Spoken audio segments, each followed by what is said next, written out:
Hi everyone, welcome to my class. तो आज के वीडियो लेक्चर में मैं आपको डिस्कस करवाऊंगी आदिकाल और भक्तिकाल की महत्वपूर्ण पंक्तियां जो आपके एग्जाम में पूछी गई हैं। इस टाइम पर मेरा फोकस सिर्फ आप लोगों के ऊपर है कि उतना कंटेंट मैं आप लोगों को प्रोवाइड करवाऊं जहां से आपके एग्जाम में हर वीडियो से 2 या 3 क्वेश्चन देखने को मिले। जैसे आज का जो ये वीडियो लेक्चर है पंक्तियों के ऊपर, आदिकाल और भक्तिकाल की पंक्तियां मैंने यहाँ पर इंक्लूड की हैं। डिफरेंट डिफरेंट एग्जाम में पंक्तियां पूछी गई हैं, वहां से मैंने इन पंक्तियों को उठाया है। साथ में यूजीसी नेट में भी आपसे जो पंक्तियां पूछी गई हैं उनको भी मैंने यहाँ पर रखा है। तो अगर वीडियो आपको पसंद आती है तो वीडियो को ज्यादा से ज्यादा शेयर करना है। अगर कोई नया बच्चा चैनल के साथ जुड़ा है तो प्लीज चैनल को सब्सक्राइब करना न भूलें। तो मैंने बता दिया, आज हम महत्वपूर्ण पंक्तियों के ऊपर क्लास को करेंगे जहां से आपके एग्जाम में क्वेश्चन जरूर देखने को मिलेगा। इस टाइम पर आपका फोकस सिर्फ अर्जुन की तरह उस मछली की आंख पर होना चाहिए कि हाँ मुझे ये कंटेंट पढ़ना है और यहीं से आपके एग्जाम में क्वेश्चन बनेगा। अब आपको ये पता कैसे लगेगा कि यहाँ से क्वेश्चन पूछा जाता है। मैंने 8 साल के पीवाईक्यू आपको करवाए हैं टीजीटी के, और पीजीटी के मैंने आपको 5 साल के प्रोवाइड करवा दिए हैं। तो उनसे आप एनालिसिस करो कि हाँ आपके एग्जाम में यहाँ से क्वेश्चन पूछा जा रहा है, तो उसी के अकॉर्डिंग अब आपको अपनी तैयारी करनी है। पहले पीवाईक्यू लगाओ इस टाइम पर, और बाद में आपका जो सिलेबस है उसको एक बार अपने सामने रखो। फिर हाँ ये एनालिसिस करो कि हाँ ये आपके एग्जाम में क्वेश्चन पूछा गया था। अब मान लीजिए वह क्वेश्चन आपके एग्जाम में पूछ लिया गया है, उस क्वेश्चन को आप अपनी एनालिटिकल यानी कि क्रिटिकल जो थिंकिंग है आपकी, उसके द्वारा उस क्वेश्चन को तोड़ने मरोड़ने की कोशिश करो कि हाँ अब ये क्वेश्चन इस प्रकार से पूछ लिया गया है, आगे जो क्वेश्चन आपसे पूछा जाएगा तो इस प्रकार से पूछा जा सकता है। तो जब भी तैयारी करते हो ना तो सबसे पहले बताया जाता है कि पीवाईक्यू आपके लिए रामबाण का काम करते हैं। तो पीवाईक्यू ये उसी प्रकार से बताया जाता है, रामबाण का काम करते हैं। और मैंने पीवाईक्यू या एमसीक्यू या मैंने जितना भी कंटेंट आप लोगों को प्रोवाइड करवाया है तो आपके आपका एग्जाम आराम से यहाँ से क्लियर हो जाएगा। बस शर्त है कि क्लासेस को आपको बिल्कुल ध्यान से देखना है, और बार बार मैं कहती हूँ कि मेरे द्वारा बोले गए शब्दों के ऊपर आपको सबसे ज्यादा फोकस करना है। तो चलिए आज हम करेंगे महत्वपूर्ण पंक्तियां जहां से आपके एग्जाम में क्वेश्चन बना है, कैसे बना है वो भी बताऊंगी, कहां से, अगर इन पंक्तियों का अर्थ पूछा गया है तो क्या पूछा गया है, इसकी हिंदी पूछी गई है तो क्या पूछी गई है, कौन सी रचना से ये पंक्ति आई है। तो सबसे पहले हम बात करते हैं देवसेन के ऊपर। मैं आदिकाल से लेकर भक्तिकाल तक, क्योंकि आदिकाल और भक्तिकाल की पंक्तियां आपसे पूछी जाती हैं।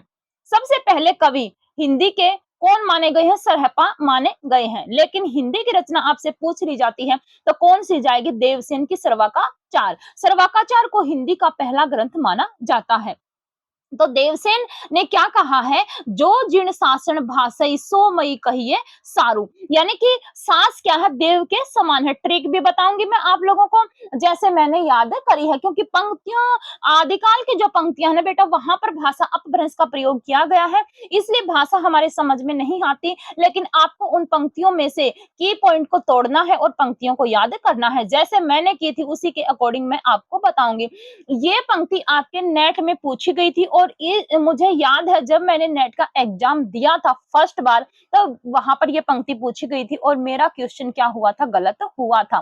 तब मैंने ये अपने आप से ये वादा कर लिया था कि आदिकाल के अंतर्गत जो पंक्ति पूछी जाएगी मैं गलत नहीं करूंगी। मैंने सिर्फ 2 इतिहास ग्रंथ को उठाया था, रामचंद्र शुक्ल और डॉक्टर बच्चन सिंह को, क्योंकि वहीं से आपसे ज्यादातर पंक्तियां पूछी जाती हैं। तो मैंने रामचंद्र शुक्ल और डॉक्टर बच्चन सिंह इन 2 इतिहास ग्रंथों को उठाया, और इन इतिहास ग्रंथों की पंक्तियों को मैंने एक जगह पर इंक्लूड किया, और फिर वहां से की पॉइंट उठाती गई कि हाँ अगर देवसेन की पंक्ति आती है तो उसमें सास शब्द जरूर देखने को मिलेगा, अगर विद्यापति की पंक्ति आती है तो विद्या यानी कि बालक को मिलती है। इस तरह से मैंने क्या किया था? पंक्तियों को याद किया था। जिस तरह से मैंने ट्रिक बनाई थी वही ट्रिक मैं आप लोगों के साथ शेयर करूंगी, ताकि एग्जाम में क्वेश्चन आए तो आपका गलत न हो। सबसे पहले देवसेन ने पंक्ति लिखी है कि जो जिन शासन भाषाई सो मई कहिए सारू। अब इसकी हिंदी बताने की जरूरत नहीं है। तो सास किसके समान होती है? देव के समान, यानी भगवान के समान होती है। तो पंक्ति याद होगी ना आपको कि देव के समान कौन है? सास है। अगर शासन शब्द आ जाता है तो किसकी पंक्ति है? देवसेन के द्वारा कही गई है। आगे चलते हैं विद्यापति के ऊपर। विद्यापति ने कहा है, हिंदू बोले द्रुहि निकार ये पंक्ति आती है इनकी। एक दूसरी आती है, बालचंद बिजवाई सुभाषा, दो ही नहीं लगन दूजन हासा। तीसरी पंक्ति आती है कि देसिल बवना सब जन मीठा, ते संजपो अवहठा। ये कहाँ से ली गई है? ये कीर्तिलता से ली गई है। विद्यापति के द्वारा कीर्तिलता और कीर्ति पताका दो रचनाएं लिखी गई हैं। कीर्तिलता में तो कीर्ति सिंह और कीर्ति पताका में शिव सिंह की वीरता का वर्णन है। तो विद्यापति के द्वारा पंक्ति लिखी गई, हिंदू बोले द्रोही निकार, बालचंद बिजवाई भाषा, दो ही नहीं लगन दूजन हासा, देसिल बवना सब जन मीठा, ते संजपो अवहठा। अब यहाँ पे देसिल बवना सब जन मीठा, देसी, देसी क्या है? लता। जैसे हमारे हरियाणवी में ये जो बेल के ऊपर क्या लगती हैं, ये लौकी वगैरह जो सब्जियां लगती हैं, तो किसके ऊपर लगती हैं? किसके ऊपर लगती हैं? बेल के ऊपर लगती हैं। तो लता, लता से क्या करोगे? देसी। वैसे आप कीर्तिलता और कीर्ति पताका में कंफ्यूज हो जाओगे बेटा, जब आपके एग्जाम में ये दोनों रचनाएं दे दी जाएंगी तो आपको लता को पकड़ना है, और लता के ऊपर क्या होता है? देसी जो सब्जियां हैं लगती हैं। और विद्या, विद्या क्या है? विद्या बालक को सबसे पहले बालक को क्या प्राप्त करवाई जाती है? विद्या प्राप्त करवाई जाती है। जैसे पुराने टाइम पे क्या था कि संस्कार कहाँ पर दिए जाते थे बच्चे को? गुरुकुल में। वैसे तो संस्कार जन्म लेते ही बच्चे के अपने माता पिता या घर परिवार के सदस्य है वहां से मिलने शुरू हो जाते हैं, बट हमें तो याद करना है और ऐसी ट्रिक बनानी है कि ताकि आपके एग्जाम में क्वेश्चन आए तो गलत न हो। तो विद्या किसको दी जाती है? बालक को दी जाती है। देसी यानी कि देसी सब्जी किस पर लगती है? लता के ऊपर लगती है। और हिंदू, हिंदू क्या है? हिंदुओं को भी क्या मिलती है? विद्या मिलती है। ऐसे ट्रिक बना के याद करो, नहीं भूलोगे। मान लीजिए ये तीनों पंक्ति आपके एग्जाम में आ जाती हैं, तो हिंदू, बाल और देसी, क्या क्या शब्द पकड़ना है? हिंदू, बाल और देसी। ये किसकी पंक्तियां हो जाएंगी? ये विद्यापति की पंक्तियां हो जाएंगी। अब मैंने बता दिया कि देसिल बवना सब जन मीठा, यानी कि जो देसी भाषा है सबको अच्छी लगती है। इसकी हिंदी ये जाएगी कि देसी भाषा सबको अच्छी लगती है। किसने कहा है? विद्यापति ने कहा है। किस रचना के माध्यम से कहा है? तो कीर्तिलता के माध्यम से कहा है। कीर्तिलता को भ्रंग भ्रंगी संवाद के रूप में किसने माना है? ये आचार्य हजारी प्रसाद द्विवेदी ने माना है। विद्यापति को श्रृंगारी कवि, भक्त कवि और रहस्यवादी कवि कौन कहते हैं? इसका जवाब आप लोगों को कमेंट बॉक्स में बताना है। ये मैं आपके लिए होमवर्क छोड़कर जा रही हूँ। आगे चले, पुष्पदंत। पुष्पदंत ने क्या कहा है? बीणु धवलेण सेडु की हलवाई, बीणो जीवण देहु की चलई। तो पुष्पदंत के द्वारा बीणु बीणु शब्द का प्रयोग किया गया है। ये दो शब्द पकड़ लेना। पुष्पदंत, पुष्पदंत ने क्या कहा है? वीणु वीणु।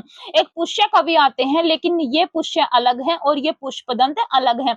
पुष्य कवि को हिंदी का पहला कवि किसने माना था? शिव सिंह सेंगर ने माना था। लेकिन ये पुष्पदंत अलग है, ध्यान रखना है। ये अपभ्रंश के अंतर्गत आते हैं। ये पहले शैव थे, बाद में जैन हो गए थे। और पुष्पदंत के द्वारा त्रिशठी महापुराण गुण अलंकार रचना इन्हीं के द्वारा लिखी गई थी। तो इनकी पंक्ति अगर पूछ ली जाए तो विणु धवणलेन, विणु विणु शब्द किस में आएगा? पुष्पदंत में आएगा। अब बात करते हैं सरहपा के ऊपर, जहां से आपके एग्जाम में क्वेश्चन देखने को मिलेगा। पंडित से अलसत बखानिया, दे दही रुद्र बसंत ने जानिया। तो देह आया है, और देह में क्या होता है? सिर होता है। यानी कि जो हमारे शरीर का एक पार्ट क्या है? सिर है। जही मन पवन न संचरई, रवि शशि नहीं नहीं पवेश। तो यहाँ पर शशि से पकड़ लो या फिर मन से पकड़ लो, क्योंकि मन, मन क्या है? हमारे शरीर का एक पार्ट है। वैसे मन क्या है? हम फील करते हैं मन के द्वारा। ये मन ही है जो हमें क्या करता है? चक्री मतलब चक्री के ऊपर चक्री लगवाता है। तो सरहपा की पंक्तियों में क्या शब्द देखने को मिलेगा? आपको देह शब्द देखने को मिलेगा, मन पवन या रवि या शशि शब्द देखने को मिलेगा, और फिर यहाँ पर आ जाता है रवि या शशि शब्द। मैंने तो ट्रिक बनाई थी, बता देती हूँ। मैंने तो सिर्फ देह से पकड़ा था। देह, देह कहाँ पर है? देह यहाँ पे दिया गया है। देह यानी कि शशि, सर यहाँ पे दिया गया है, और शशि फिर सर यहाँ पे दिया गया। तो मैंने तो ऐसे पकड़ा था कि ये क्या है? सरहपा की पंक्ति है। पंडित से अलसत बखानिया, दे दही रुद्र बसंत न जानिया, जही मन पवन न संचरई, रवि शशि नाही पवेश, नाद न बिंदु न रवि न शशि न मंडल। ये सब पंक्तियां किसके द्वारा कही गई हैं? सरहपा के द्वारा कही गई हैं। अगर देह शब्द देखने को मिल जाए, मन शब्द देखने को मिल जाए, और नाद न बिंदु न रवि न शशि न मंडल देखने को मिल जाए, तो किसकी पंक्तियां जाएंगी? सरहपा की। सरहपा को हिंदी का पहला कवि किसके द्वारा माना गया है? राहुल सांकरत्यायन के द्वारा माना गया है। आगे चले कन्हपा। कन्हपा ने कहा है आगम बे पुराणी पानी मानो बहनती, जिम्मी लोन बिलजई पानी तिम्मी धरणी लई चित, नगर बहारे ढोंबी तोहरी कुड़िया छाई। ये पंक्तियां किसके द्वारा कही गई हैं? कन्हपा के द्वारा कही गई हैं। कन्हपा, कन्हपा को एक तरह से फीलिंग लेके आओ अपने अंदर की ये पंडित हैं। कन्हपा को क्या मानोगे आप लोग कि ये पंडित हैं। और पंडित क्या करते हैं? पंडित वेद पुराणों को पढ़ते हैं, वेद पुराणों को पढ़ते हैं। जैसे जिम्मी लोन, यानी कि ये क्या करते हैं, जैसे हमारे यहाँ पर अमावस्या वगैरह नहीं होती जब हम पंडित के घर में हम जो दान पुण्य करते हैं, उसी तरह से यहाँ पर समझो जिम्मी को। और नगर नगर में फिर क्या करते हैं, हम देने जाते हैं, या नगर के जो पंडित होते हैं उनसे हम क्या करवाते हैं, घर के अंदर जो पूजा पाठ होती है करवाते हैं। ऐसे याद रखो। कन्हपा की अपने अंदर फीलिंग लेके आओ भाई कि कन्हपा क्या है, पंडित है। जैसे मैंने अपने अंदर जैसे ही कन्हपा शब्द आता है तो अपने आप मेरे माइंड में एक बिंब बन जाता है पंडित का कि कन्हपा क्या है, पंडित है। आगे चले लुईपा। लुईपा के द्वारा एक पंक्ति कही गई है, भाव ने हुई अभाव ने जानिए। किसने कहा है? ये लुईपा के द्वारा कही गई है। और जो ये दूसरी पंक्ति आई है, जितने स्टार लगाए जा सकते हैं लगा लेना। आपके एग्जाम में कैसे क्वेश्चन पूछा गया है ये भी बताऊंगी, और क्वेश्चन बना है तो क्यों बना है ये भी बताऊंगी। कावा तरुवर पंच विडाल चंचल तिये पैठो काल, ये यहां तक आपसे पंक्ति पूछी गई थी एसटेट के एग्जाम में कि ये पंक्ति किसकी है, तो किसकी है भाई? लुईपा की क्या है? ये पंक्ति है। अब यहाँ पर पंच विडाल शब्द का अर्थ क्या है? पंच विडाल ये शब्द आपसे यूजीसी नेट में पूछा गया था, क्योंकि यूजीसी नेट में भाई बिल्कुल डीप में क्वेश्चन पूछे जाते हैं, इतना मैं आप लोगों को बता देती हूँ। क्योंकि ये नहीं कि ये पंक्ति किसकी है, नहीं। कावा तरुवर पंच विडाल ये लुईपा की तो पंक्ति है, लेकिन इसमें जो पंच विडाल शब्द का अर्थ आया है ये पूछा गया था। तो काम है, चिकित्सा है, मोह है, आलस्य है और हिंसा है। अब एग्जामिनर का पता नहीं कहां से क्वेश्चन बना दे, क्योंकि पीवाईक्यू एक दूसरे में घूमते रहते हैं। जैसे कि नेट के पीवाईक्यू की जो पंक्तियां हैं वो आपके एचटेट में दी जाती हैं, या फिर जो एचटेट की पंक्तियां हैं ऑप्शन में जो आया है वो आपके यूजीसी नेट में दे दिया जाता है। बट यूजीसी नेट में जो सिर्फ आपकी दूसरी यूनिट है वहां पर ये क्वेश्चन बनते हैं, बाकी तो डिफरेंट सिलेबस है सारा ही, क्योंकि वहां पर 10 यूनिट लगी हुई है। तो कावा तरुवर पंच विडाल चंचल चाहिए पैठो काल, इसमें पंच विडाल का अर्थ क्या है? काम है, चिकित्सा है, मोह है, आलस्य है और हिंसा है। मैंने कैसे याद किया था बता देती हूँ। सबसे पहले ए आता है, ए यानी कि स्वरों में क्या आता है? ए आता है। ए के बाद फिर व्यंजनों में क आता है, फिर च आता है, फिर इसके बाद मैं, और इसके बाद है। अब ये कैसे याद किया है मैंने? ए क च मैं है, यानी कि वर्णों के अनुसार पहले स्वर आते हैं और फिर व्यंजन आते हैं। व्यंजनों में सबसे पहले कैवरग आता है, फिर चैवरग आता है, टैवरग आता है और तैवरग आता है, उसके बाद पैवरग आता है और फिर क्या आता है आता है, शय शय शय है। यानी कि यहाँ पर जो वर्णमाला है समाप्त हो जाती है। मैंने तो ऐसे याद किया था और एग्जाम में क्वेश्चन आया था तो मेरा क्वेश्चन गलत नहीं हुआ था। इस ट्रिक के माध्यम से मैंने ये क्वेश्चन किया था। दिठ करई महासुख परिणाम, ये महासुख शब्द आपको सिर्फ लोईपा की पंक्ति में देखने को मिलेगा। ये महासुख क्या है कि महासुखवाद क्या है? सिद्धों का एक मंत्र है कि महासुखवाद के द्वारा ही हमें क्या होगी? भगवान की प्राप्ति होगी। महासुखवाद का प्रवर्तन सिद्धों में माना जाता है। और महासुखवाद मैंने बार बार बता दिया और अब बता देती हूँ लास्ट टाइम पर कि जो डोमिनी और रजकी ये दो स्त्रियां बताते हैं कि इनके मतलब स्त्रियों का सेवन करने से भगवान की प्राप्ति होती है। ये ऐसा कौन मानते हैं? सिद्ध मानते हैं। इसीलिए तो जो डॉक्टर बच्चन सिंह है इनके बारे में कहते हैं कि इनके मतलब जो सिद्ध हैं, इनके जो खुजराहों के जो मंदिर हैं उनमें जो मूर्तियां बनाई गई हैं उनके समान प्रतीत होते हैं। तो मैंने बता दिया कि किस तरह से याद रखना। ये महाशु है शब्द आपको सिद्ध जितने भी कवि हुए हैं उनकी पंक्तियों में सिर्फ लुईपा की पंक्ति में देखने को मिलेगा। उम्मीद करती हूँ कि आपको मैं जो ट्रिक बता रही हूँ अच्छी लग रही होगी, साथ में आपके पंक्तियां याद हो भी रही होंगी, इतनी मैं उम्मीद करती हूँ। कुकरीपा ने कहा था ससुरी नींद गैल बहुड़ी जागिए, कानेट चोर नीलका गई मा गई। तो ससुरी नींद गैल बहुड़ी जागिए किसने कहा था? कुकरीपा ने कहा है। तंतीपा ने कहा है बेग संसार बाढ़ हिल जाऊ, दो हिल दूध के बेटे समाऊ। तो दूध के बेटे कौन है? तंतीपा है। और ससुरी नींद गैल बहुड़ी जागिए कौन कहते हैं? कुकरीपा कहते हैं। और ये पंक्तियां मैंने कहां से उठाई हैं? डॉक्टर बच्चन सिंह और रामचंद्र शुक्ल के इतिहास ग्रंथ से मैंने इन पंक्तियों को यहाँ पर रखा है। अब बात करते हैं गोरखनाथ। गोरखनाथ की जितनी भी पंक्तियां हैं घोट कर पी लेना। अवधु मन चंगा तो कटौती में गंगा, ये किसकी पंक्ति है? गोरखनाथ की पंक्ति है। अब ये पंक्ति यहाँ तक जो अवधु शब्द अगर हटा दिया जाए और इसके साथ ये पंक्ति अगर आपसे पूछ ली जाए तो किसकी पंक्ति है? मैं PYQ में बता चुकी हूँ, अगर आप लोगों को याद है तो। अगर अवधु शब्द आ जाता है तो किसकी जाएगी? गोरखनाथ की जाएगी। और अवधु शब्द अगर हटा दिया जाता है तो किसकी है? मैं बता चुकी हूँ।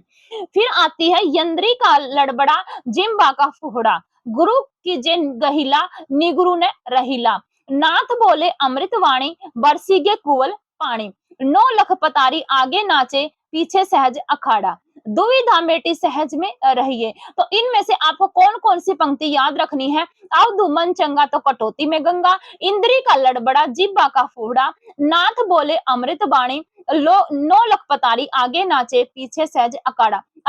ये 4 पंक्तियां तो आपको याद रखनी है। गोरखनाथ, गोरखनाथ को अवधूत मत किसने कहा था? हजारी प्रसाद द्विवेदी ने कहा है, तो यहीं से पकड़ लेना। इंद्री, यहाँ पर ये क्या है? इंद्री, इंद्री यानी कि यहाँ पर लिखा गया है यंद्री, ये ऐसे लिखा गया भाई यंदी। यंदी का मतलब क्या है? इंद्री, क्योंकि इन्होंने इंद्रियों के माध्यम से इंद्रियों का निग्रह करके भगवान की प्राप्ति होती है। जैसे सिद्धों में मैंने बताया महासुखवाद है, उसी प्रकार नाथों के यहाँ पर हठ योग है या इंद्रियों का निग्रह करके ही भगवान की प्राप्ति हो सकती है। तो जो ये यंदी शब्द आया है इसका अर्थ क्या है? इंद्रियां। फिर इसके बाद यहाँ पर नाथ शब्द आ ही गया है और 9 लख पतारी आके आगे नाचे। 9 गोरखनाथ जो नाथ पंथ हुए हैं, नाथ पंथ में कितने बताए गए हैं? ये नाथ पंथी 9 बताए गए हैं, तो ये 9 यहाँ से पकड़ लेना। गोरखनाथ की पंक्तियां आपको याद हो गई होंगी। आगे चलते हैं हेमचंद्र, भला हुआ जो मारिया बहनी महारा कंतु, ये आपसे यूजीसी नेट में ये पंक्ति उठाकर दे दी गई थी और इसका आपसे अर्थ पूछा गया था। रामचंद्र शुक्ल के इतिहास ग्रंथ से एज इट इज पंक्तियां इसकी हिंदी की जो कन्वर्जेशन है या ट्रांसलेट है उठाया गया था कि भला हुआ जो मारिया बहनी महारा कंतु, किसने कहा? हेमचंद्र के द्वारा कहा गया है। सोम प्रभु इन्होंने कौन सा लिखा है? कुमार पालचरित नाम का ग्रंथ लिखा है, उसमें ये पंक्ति है। पिए संग में कौन नींदड़ी, ये क्या है? हेमचंद्र की पंक्ति है। ऊपर हमने कुकृपा की थी कि ससुरी नींद गैल बहुड़ी जाग्या, कुछ इस तरह की पंक्ति थी, लेकिन यहाँ पर दिया गया है पिए संग में कौन नींदड़ी, किसने कहा है? हेमचंद्र ने कहा है।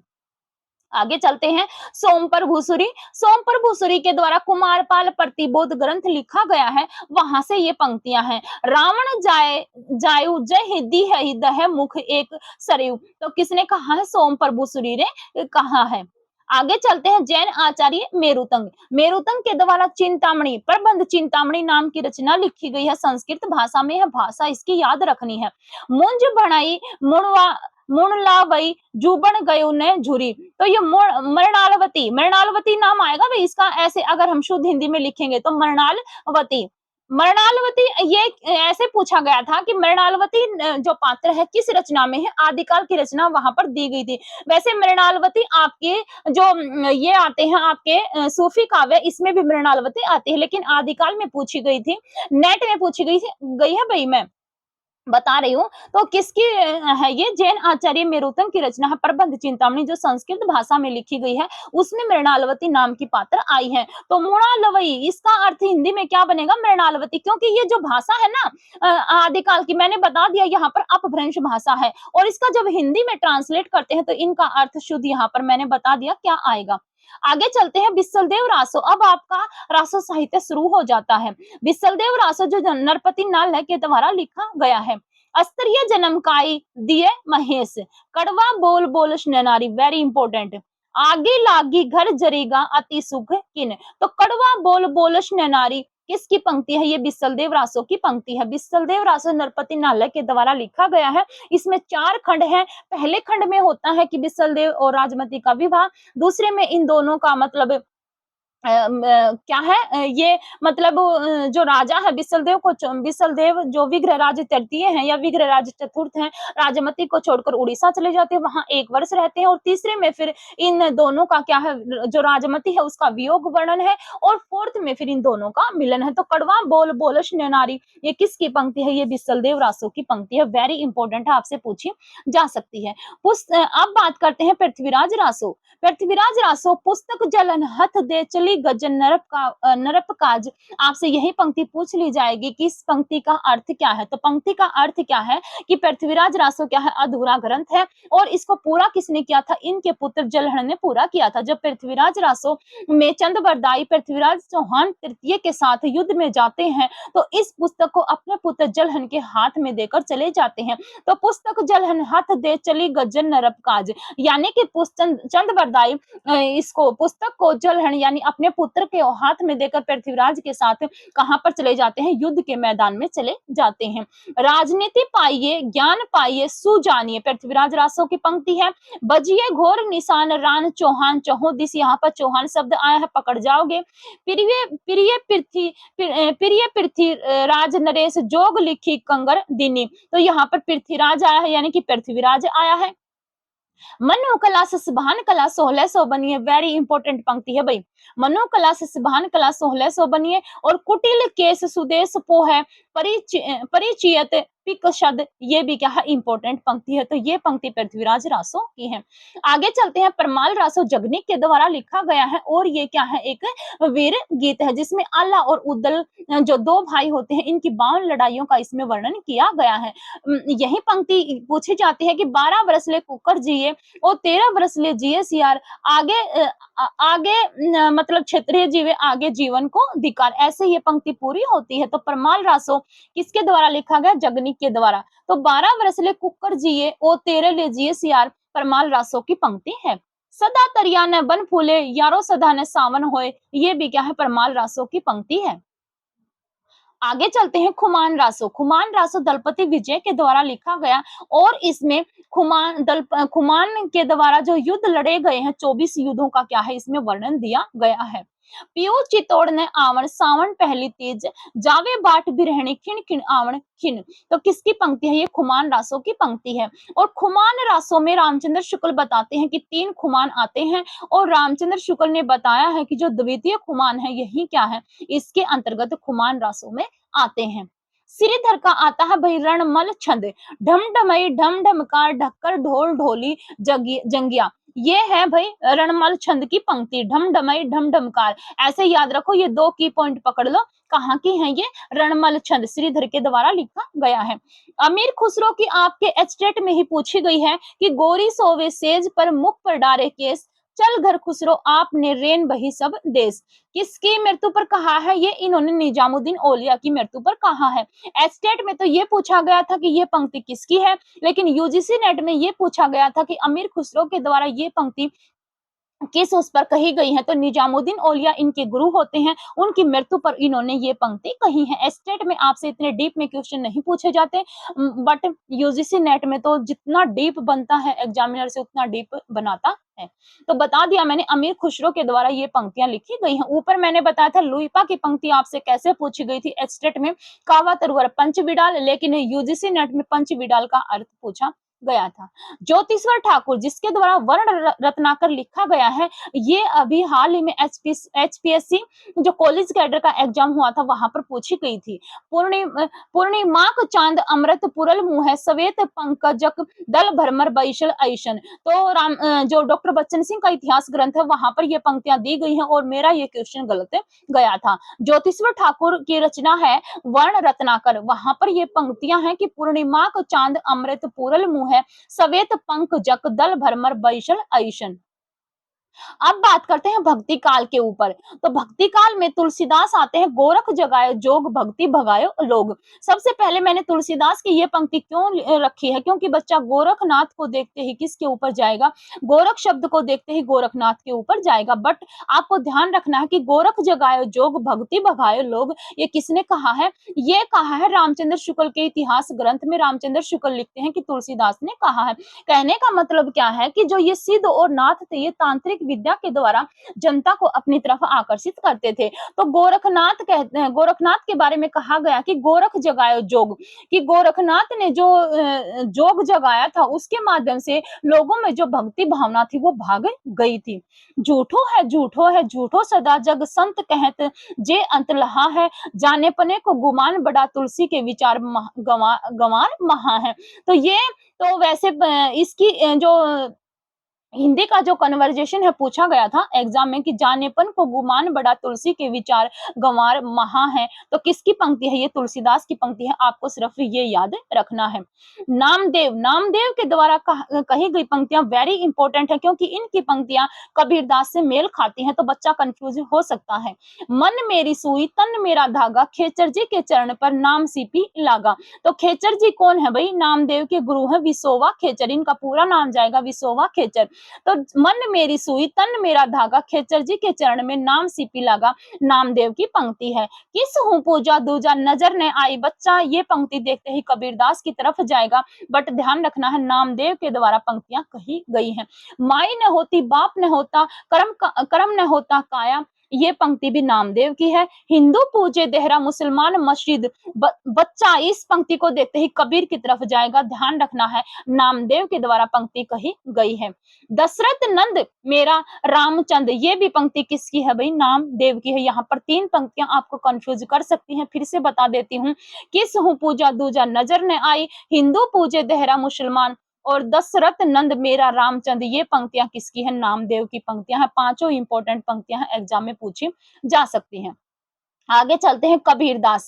कबीरदास ने कहा है दशरथ सुत तिहु लोक बखाना, राम नाम का मरम नहाना। कबीरदास की है। कबीर निर्गुण काव्य धारा में संत कवियों में सबसे महत्वपूर्ण कवि माने गए हैं। सूर्य समाना समाना चंद में दहु किया घर एक, मन का चिंता तब भया कहीं पुरबिला लेख। तो सूर समाना चंद में यहाँ पर सूर शब्द आया है, सूरदास की तरफ मत जाना, कबीर की तरफ जाना है। जैसे ऊपर पंक्ति आई थी गोरख जगाए जोग भक्ति भगाए लोग, तुलसी की पंक्ति है, वैसे ही सूर समाना चंद में दहु किया घर एक, किसकी पंक्ति है? कबीरदास की पंक्ति है। मुझको तू क्या ढूंढे बंदे, मैं तो तेरे पास में, कितनी इंपॉर्टेंट पंक्ति है। साई के सब जीव हैं कीरी कुंजर दोय, आकाशे मुखी अंधा ओंधा कुआ पातले पनिहारी, पंडित मिथ्या करहूं विचारा, ये सब पंक्तियां किसकी हैं? कबीरदास की हैं। आगे चलते हैं रविदास के ऊपर, तो वेरी इंपॉर्टेंट है रविदास की पंक्तियां भी। जाति ओछा पाती ओछा ओछा जन्म हमारा, जाके कुटुंब सब ढोर ढोवत, ऐसी मेरी जाति विख्यात चमार, गुण निर्गुण कहिए ना ही जाके, दूध तब बछरे थने बिडराऊ। ये पूरी पूरी पंक्तियां मैंने यहाँ पर नहीं रखी है, बस की पॉइंट को मैंने यहाँ पर हाईलाइट किया ताकि आपके एग्जाम में क्वेश्चन आए तो बच्चा कंफ्यूज न हो। लास्ट टाइम पर बस एक बार फिर से इस वीडियो को रिवाइज कर जाना। पंक्तियां अगर आदिकाल और भक्तिकाल की पूछी जाएंगी तो आपका क्वेश्चन गलत नहीं होगा, इतनी मैं गारंटी देती हूँ। आगे चले धर्मदास। धर्मदास कौन थे? ये कबीरदास के क्या थे? शिष्य थे। झारी लागो महिलिया गगन गहरावे, ये आपसे यूजीसी नेट में पूछी गई पंक्तियां है, तो किसकी पंक्ति है? ये धर्मदास की पंक्ति है। गुरु नानक 1469 में तलवंडी में जन्म, जपू जी आशा दीवार रही रासो हिला, और नसीहतनामा, नसीहतनामा इन्होंने खड़ी बोली में लिखा था, ये ध्यान रखना है। जो नर दुख में दुख नहीं माने, वेरी इंपॉर्टेंट पंक्ति है भाई, जो नर दुख में दुख नाही माने, किसकी पंक्ति है? गुरु नानक की पंक्ति है। इस दम दा मैनू की बेभरोसा, यहाँ पर एक ये जो पंक्ति है ये पंजाबी भाषा में लिखी गई है, मैंने की बेभरोसा, ऐसे पकड़ जाओगे तो गुरु नानक की दोनों पंक्तियां इंपॉर्टेंट हैं। दादू दयाल, वेरी इंपॉर्टेंट।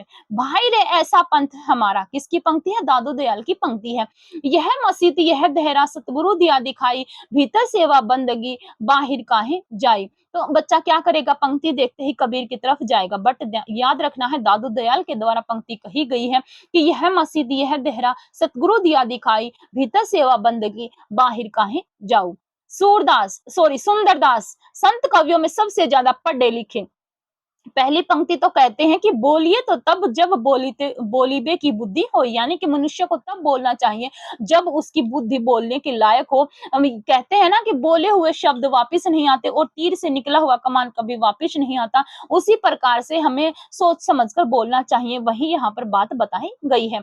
रसिक प्रिया रस मंजरी और सिंह रही जान, चतुराई करी बहुविधि विषय बनाई आन। यहाँ पर 2 रचनाओं का नाम आया है, एक तो आई है रसिक प्रिया और दूसरी आई है रस मंजरी। रसिक प्रिया किसकी है? केशवदास की है। और रस मंजरी किसके द्वारा लिखी गई है? नंददास के द्वारा लिखी गई है। अब ये पंक्तियां आपको क्या बताती हैं? आपके पीवाईक्यू में कम से कम 4 पीवाईक्यू में ये क्वेश्चन पूछा गया था टीजीटी में। टीजीटी एचटेट में जो मैंने पीवाईक्यू करवाए हैं, और बार बार मैंने जैसे ही सुंदरदास का नाम आता था, मैं आप लोगों को बताती थी कि सुंदरदास ने रसिक प्रिया और रस मंजरी जो नंददास की रचना है, इनकी घोर निंदा की है। तो वही बात यहाँ पर बताई गई है कि रसिक प्रिया और रस मंजरी की जो है वो सुंदरदास के द्वारा निंदा की गई है। और ये किसने कहा है? ये हजारी प्रसाद द्विवेदी ने कहा है। लास्ट टाइम पर नोट कर लो बेटा, अगर आपने अभी तक नहीं सुना है, मैंने जो पीवाईक्यू में आप लोगों को बताया है। सुंदरदास ने रसिक प्रिया और रस मंजरी, रसिक प्रिया किसकी है? केशवदास की है। रस मंजरी किसकी है? नंददास की। इन दोनों रचनाओं की घोर निंदा की है। क्यों की है? क्योंकि सुंदरदास श्रृंगार रस के क्या थे? घोर विरोधी कवि थे। ये कौन कहते हैं? ये कहते हैं हजारी प्रसाद द्विवेदी। लेकिन ये पंक्तियां किसके द्वारा कही गई हैं? सुंदरदास के द्वारा कही गई हैं। अब मल्लुकदास आते हैं, 1544 में इनका जन्म है। 1544 नहीं भाई, 1574। 1544 में तो दादू दयाल का जन्म है। अब तो अजपा जपो मनु मनु मेरे, नाम हमारा खाक है, हम खाकी के बंदे, खाक ही से पैदा हुए अति गाफिल गंदे। ऐसी ये पंक्तियां पूरी होती हैं। दोनों पंक्तियां वेरी इंपॉर्टेंट है और पूछी जा सकती हैं। रतन खान और ज्ञानबोध इनकी दो रचनाएं हैं। अब बात करते हैं मीराबाई के ऊपर। मीराबाई, बसो मेरे नैनन में नंद लल्ला, नंद लाल, मन रे परसी हर के चरण, जाके सिर मोर मुकुट मेरो पति सोई। ये पंक्ति बताती हूँ क्यों इंपॉर्टेंट है। जोगी मत जा, जोगी मत जाई पाई परू, ये भी इंपॉर्टेंट है। घायल की गति घायल जाने और न जाने कोई, तो ये राजस्थानी भाषा की पंक्ति है। इसको आप समझ जाओगे कि ये मीराबाई की है। अब तीसरी और चौथी पंक्ति को देखते हैं, बच्चा यहाँ पर क्यों कंफ्यूज होता है।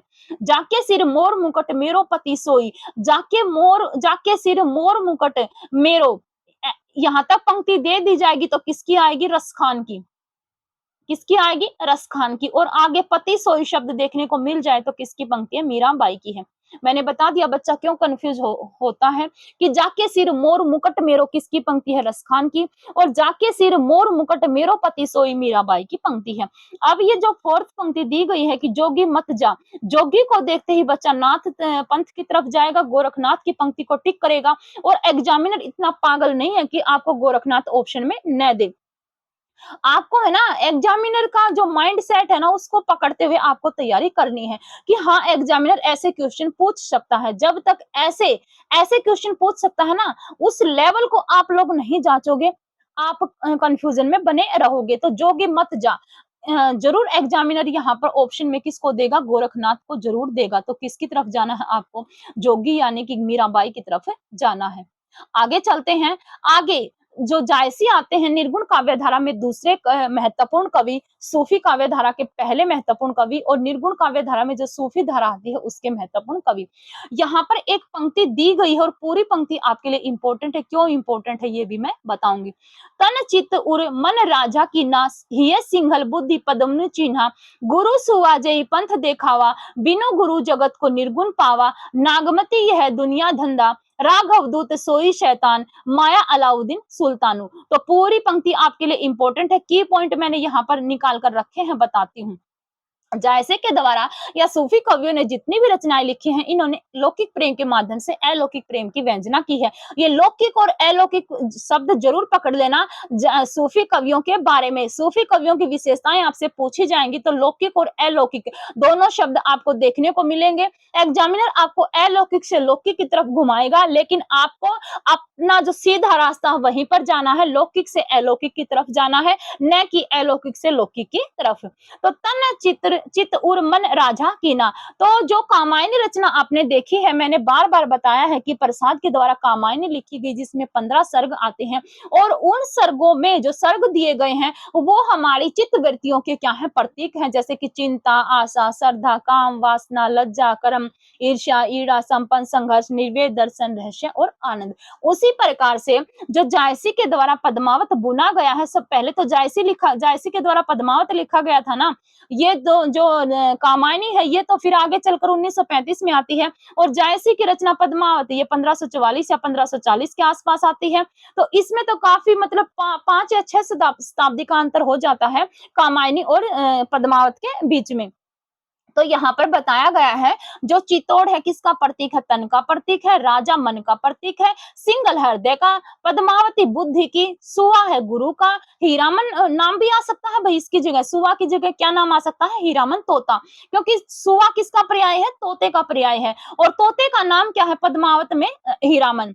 नागमती जो है वो दुनिया या सांसारिक जो दुनिया दारी है या दुनिया जो धंधा है उसकी प्रतीक है, राघव है शैतान का प्रतीक है, और अलाउद्दीन खिलजी इसमें माया का प्रतीक है। ये प्रतीक एक बार फिर से रिपीट करवा देती हूँ, एग्जाम में पूछे जा सकते हैं। जो चित्तौड़ जो जगह आई है पद्मावत में, चित्तौड़ किसका प्रतीक है, तन का, राजा है मन का, सिंघल है हृदय का, पद्मावती है बुद्धि की, सुआ है गुरु का, नागमती है दुनिया धंधा का, राघव चेतन है शैतान का, और अलाउद्दीन खिलजी है माया का प्रतीक है। जैसे कामायनी में मनु किसका है, मानव का है, ईड़ा किसकी है, बुद्धि की है, और श्रद्धा किसकी पात्र है, बुद्धि की पात्र है। वैसे ही यहाँ पर जो पद्मावती है किसकी प्रतीक है, बुद्धि की प्रतीक है, और जो नागमती है वो किसकी प्रतीक है, दुनिया धंधा की प्रतीक है, और राजा किसका प्रतीक है, मन का प्रतीक है। तो इसमें मनु किसका प्रतीक है, मन या मानव का, ईड़ा किसकी प्रतीक है, बुद्धि, ईड़ा है भाई बुद्धि की प्रतीक, और श्रद्धा किसकी प्रतीक है, श्रद्धा जो है वो हृदय की प्रतीक है। तो इसमें जो राजा है किसका प्रतीक है, मन का प्रतीक है, सिंगल हृदय का प्रतीक है, पद्मावती बुद्धि की प्रतीक है, और नागमती दुनिया धंधा की प्रतीक है। और याद करो न याद करो, लेकिन ये जो चार मैंने यहाँ पर बताए हैं, राजा, सिंघल, पद्मावती और नागमती, इनको तो आपको अच्छे से याद करना है। आगे चलते हैं, नूर मोहम्मद के द्वारा अनुराग बांसुरी और इंद्रावती ये ग्रंथ लिखे गए हैं, और इनकी पंक्ति पूछी जाती है कि हिंदू मग पर पांव न राखियो। ये पंक्ति आपसे बार बार पूछी गई है, किसने कही है, ये नूर मोहम्मद के द्वारा कही गई पंक्ति है। तुलसीदास साखी शब्दी दोहरा कही कहनी उपकहन, खेती ने किसान को, भिखारी को न भीख, केशव कही न जायका कहिए। केशव शब्द है भाई यहाँ पर, और केशव देखते ही बच्चा केशव दास की तरफ जाएगा, लेकिन हमें तो तुलसीदास की तरफ जाना है, क्योंकि हमें अपना क्वेश्चन गलत नहीं करना। जाके प्रिय न राम वेदही, मीराबाई के मतलब जवाब में ये पंक्तियां कही हैं तुलसीदास ने, और किस में कही हैं, ये विनय पत्रिका रचना है तुलसीदास की, उसमें इन्होंने कही है। मातु पिता जग जाई तजो विधि, हूं न लिखी कहूं भाल भलाई। ये भी पंक्तियां किसकी हैं, तुलसीदास की हैं, कि माता पिता ने जन्म देते ही क्या कर दिया था, त्याग दिया था। यानी जैसे ही तुलसीदास का जन्म होता है तो इनके मुख से राम नाम शब्द निकलता है, और इसके माँ बाप क्या सोचते हैं कि मतलब ये तो मतलब एक तरह से पिशाच प्रवृत्ति का है, तो इसके इनकी जो सेविका होती हैं इसके माता पिता की, तो उनको ये कहते हैं कि मतलब तुम इनको मतलब बाहर कहीं झाड़ वगैरह में इनको फेंक आओ। ये जो सब मैं बता रही हूँ, खंजन ने उपन्यास लिखा अमृतलाल नागर के द्वारा, वहां पर ये सब दिया गया है कि कितने मतलब चांदी का उसको मतलब प्रलोभन देते हैं अपनी सेविका को, और इनके पिताजी कहते हैं कि इनको मतलब फेंक आओ। तो माता पिता जग जाई तजो, यानी कि जन्म लेते ही माता पिता ने मुझे इस संसार से क्या कर दिया था, त्याग दिया था। विधि हूं न लिखी कहूं भाल भलाई, और विधि के द्वारा मेरे भाग्य में क्या कुछ लिखा गया था, क्योंकि ये नरहरिदास के उसमें जाते हैं, राम बोला नरहरिदास इनको बताते हैं, और वहां पर मंदिर के आगे ये झाड़ू लगाकर अपना क्या करते थे, भरण पोषण करते थे। जब आप इसकी जीवनी पढ़ते हो, जीवनी पर उपन्यास है मानस का हंस, उसमें आपको अच्छे से क्लियर हो जाएगा। आगे चलते हैं, सूरदास के द्वारा जो पंक्तियां लिखी गई हैं, किंधो सूर को सूर लागो किंधो सूर की पीर, ये पंक्तियां सूरदास के ऊपर कही गई हैं, लेकिन किसने कही है इतना अभी तक नहीं पता लगा है। ये पंक्तियां रामचंद्र शुक्ल के इतिहास ग्रंथ में देखने को मिलेंगी। देखी री हरि के चंचल नैन, मेरा नैना विरह की बेल बई, मधुबन तुम कत हरत हरे।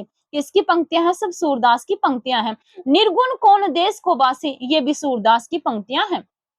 अगले कवि आते हैं किरसनदास, मोह मन गिरधर छवि पे अटके, वेरी इंपॉर्टेंट पंक्ति है, और बच्चा इस पंक्ति को देखते ही मीराबाई की तरफ जाएगा, लेकिन आपको तो याद कर रखना है किसकी पंक्ति है, किरसनदास की, हमें अपना क्वेश्चन गलत नहीं करना। परमानंद दास, कहाँ करो बेकुंठी जाए, जहां नहीं नंद जहां न जसोदा, नहीं जह गोपी गवाल न गाए। इस पंक्ति को देखकर बच्चा रसखान की तरफ जाएगा, बट हमें तो परमानंद की तरफ जाना है, हमें अपना क्वेश्चन गलत नहीं करना, क्योंकि ये पंक्तियां परमानंद दास के द्वारा कही गई हैं। बेटा याद रखना है, ये पंक्तियां परमानंद दास ने कही हैं। कहाँ कहूं बेकुंठी जाए, जहां नहीं नंद जहां न जसोदा, नहीं जह गोपी गवाल ने गाए। अगले कवि आते हैं कुंभनदास, वेरी इंपॉर्टेंट है। संतन को कहा सीकरी सो काम, आपके पीवाईक्यू में पूछी गई पंक्ति है। और किसके दरबार में कहते हैं? अकबर के दरबार में कहते हैं। जब अकबर इनको दरबार में बुलाते हैं, कहते हैं कि संतन को कहा सीकरी सो काम, आवत जात पन्हिया टूटी, बिसरो गयो हरिनाम। और ये पंक्तियां एनसीईआरटी 9th क्लास की एनसीईआरटी में किस रचना में दी गई हैं, इसका जवाब भी आप लोगों को कमेंट बॉक्स में बताना है। तुम निके दूही जागत गैया, चलिए कुंवर रसिक, मनमोहन लागो तिहारे पैया। तो मनमोहन कुंभनदास ने कहा है। अगले कवि आते हैं चतुर्भुज दास, जो कुंभनदास के क्या थे? पुत्र थे। और कुंभनदास क्या थे? वरिष्ठ थे। और जो ये थे नंददास क्या है? अष्टछाप के कवियों में कनिष्ठ थे। ये भी क्वेश्चन पूछा गया है। चतुर्भुज दास किसके पुत्र है? कुंभनदास के पुत्र हैं। जसोदा कहा कहूं हो बात, तुम्हारे सूत के कर्तव्य, मुंह पे कहत कहे नहीं जाते। बच्चा इसको देखकर सूरदास की तरफ जाएगा, लेकिन हमें सूरदास की तरफ नहीं, चतुर्भुज दास की तरफ जाना है। चय से चतुर, जैसे जसोदा, चय छय जय, यानी कि चय वर्ग में ही जय आता है, यहां से पकड़ लो, आपकी पंक्ति गलत नहीं होगी। गदाधर भट्ट के द्वारा कहा गया है सखी हो श्याम रंग रंगी, वेरी इंपॉर्टेंट पंक्ति है। और यही पंक्ति आपके पीवाईक्यू में पूछी गई है और पूछी जाएगी। अगले कवि आते हैं रसखान। रसखान कहते हैं कि तोरी मोहिनी ते हियो फिरी मोहिनी मान, परमदेव की छवि ही लखी भय मिया। रसखान, रसखान के बारे में बताया जाता है कि ये एक मतलब बनिए के पुत्र पर क्या थे? ये आश्रित, मतलब एक तरह से कह सकते हो इनको प्रेम हो गया था। लेकिन यही पंक्तियां इसकी जब हिंदी कन्वर्ट करते हो तो आएंगे तोरी माननी ते हियो फिरी मोहिनी मान, प्रेमदेव की छवि लखी बहे मियां रसखान। कि अगर आप जैसे तुलसीदास को उनकी पत्नी रत्नावली ने कहा था कि इतना प्रेम मुझसे करते हो, अगर इतना प्रेम आप भगवान से करो, अपने राम से करो, तो आपकी नैया पार हो जाएगी। रत्नावली के इतने वचन कहते ही तुलसीदास क्या कर देते हैं? रात के दिन ही अपना क्या कर देते हैं? घर बार छोड़ देते हैं और राम की शरण में चले जाते हैं। वही बात यहाँ पर रसखान के बारे में बताई गई है कि रसखान एक बनिए के पुत्र के ऊपर आश्रित थे। तो किसी ने इनको कहा कि तुम इसके पीछे आगे पीछे गलियों में घूमते रहते हो, इतना प्रेम अगर तुम किसी भगवान से करो, भगवान श्री कृष्ण से करो, तो तुम्हारी नैया है क्या हो जाएगी? पार हो जाएगी। तो फिर रसखान क्या करते हैं कि उस बनिए के पुत्र के पीछे मतलब नहीं चलते और अपने भगवान, अपने आराध्य भगवान श्री कृष्ण को ढूंढ लेते हैं और उन्हीं को फिर अपने आराध्य बनाते हैं। रसखान जिन्होंने क्या लिखा है? सुजान वाटिका, दान लीला, ये सब रचनाएं लिखी गई हैं। मानुष हो तो वही रसखान, बसो संग गोकुल गांव के गवारन, ये पंक्ति आपकी एनसीईआरटी में है। मोर पंखा सिर ऊपर राखियो, गुंज की माल गले पहिरोगी, ये भी एनसीईआरटी में है। या मुरली मुरलीधर की अधरा न धरोगी, ये भी एनसीईआरटी में है। या लकुटी अरु कमरिया पर राजती हूँ पुर को तजी डारी, ये भी पंक्तियां क्या है? एनसीईआरटी में है। एनसीईआरटी में रसखान की एक कविता दी गई है, उस कविता को अच्छे से याद कर लेना, उनके अर्थ क्या निकलते हैं ये भी आपसे एग्जाम में पूछा गया है। तो मैंने यहाँ पर आपकी आदिकाल और भक्तिकाल की जो महत्वपूर्ण पंक्तियां हैं, जहां से आपके एग्जाम में क्वेश्चन बने हैं डिफरेंट एग्जाम में और बनने की संभावना है, सभी को मैंने यहाँ पर कवर करवा दिया है। अगर आपको वीडियो अच्छी लगी हो तो प्लीज लाइक शेयर सब्सक्राइब जरूर करना। होता क्या है बेटा, आप चैनल पर विजिट तो करते हैं बट चैनल को सब्सक्राइब नहीं करते। इसका कारण क्या है कि सब्सक्राइब नहीं करते? इसका पता कैसे लगता है कि व्यू तो काफी आते हैं बट बच्चे क्या करते हैं? चैनल को लाइक शेयर सब्सक्राइब नहीं करते। तो प्लीज अगर वीडियो अच्छी लगी हो तो सब्सक्राइब करना न भूलें। अगर कोई नया बच्चा चैनल पर पहली बार जुड़ा है तो सच में अगर वीडियो अच्छी लगती है तो एक लाइक एक सब्सक्राइब जरूर कर दिया करें। तो चलिए मिलते हैं नेक्स्ट वीडियो में। इसी तरह से मैं आपको अब जो आपका मिनिमम टाइम बचा है, इस पर इतना कंटेंट आपको उपलब्ध करवाऊंगी कि हर वीडियो से आपको 2 या 3 क्वेश्चन पक्का देखने को मिलेंगे। अगली वीडियो आपके लिए वेरी वेरी वेरी इंपॉर्टेंट रहने वाली है, जिसमें आपको 3 टॉपिक में आपको कवर करवाऊंगी और उनमें से कम 5 या 7 क्वेश्चन आपको जरूर देखने को मिलेंगे। टॉपिक के बारे में मैं अभी नहीं बताऊंगी, लेकिन जल्द ही आपको वीडियो देखने को मिल जाएगी, चाहे टीजीटी हो चाहे पीजीटी हो। टीजीटी में तो कम से कम 4 क्वेश्चन और पीजीटी में तो आपको 6 या 7 क्वेश्चन उन 3 टॉपिक में से मिल जाएंगे। तो मिलती हूँ नेक्स्ट वीडियो में। अगर वीडियो सच में पसंद आती है तो प्लीज सब्सक्राइब करना न भूलें। Thank you, thanks for watching me.